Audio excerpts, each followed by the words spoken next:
Let's imagine a new coffee company that decides to launch on the market.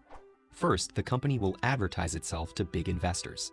If they think the company is a good idea, they get the first crack at investing and then sponsor the company's initial public offering, or IPO.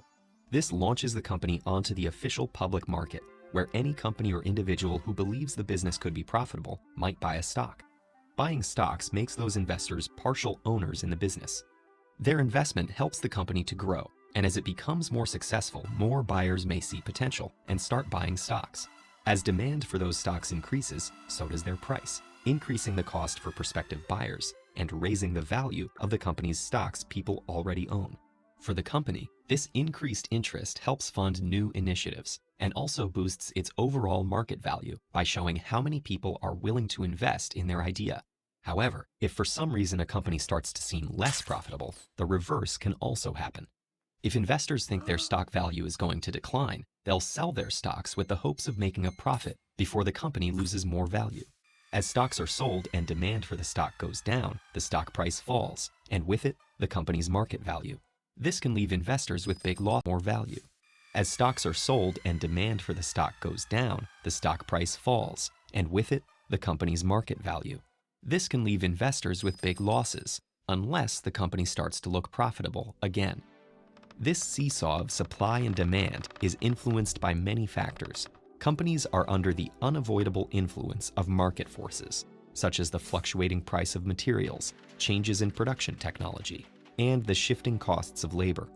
Investors may be worried about changes in leadership, bad publicity, or larger factors like new laws and trade policies. And of course, plenty of investors are simply ready to sell valuable stocks and pursue personal interests. All these variables cause day-to-day noise in the market, which can make companies appear more or less successful. And in the stock market, appearing to lose value often leads to losing investors, and in turn, losing actual value.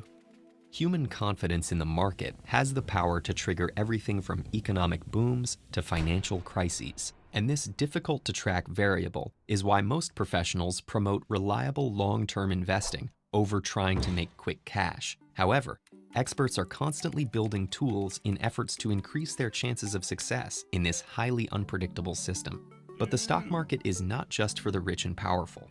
With the dawn of the internet, everyday investors can buy stocks in many of the exact same ways a large investor would.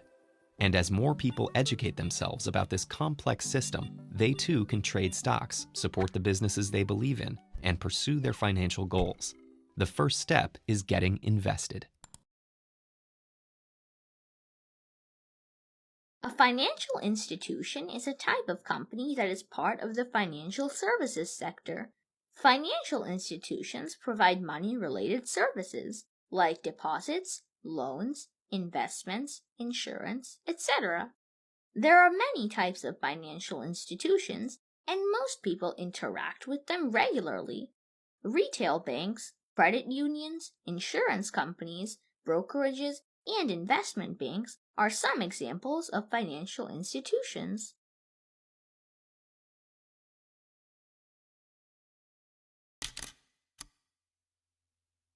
IMF is a global financial institution established in 1944, and its primary goal is to promote international monetary cooperation and exchange rate stability.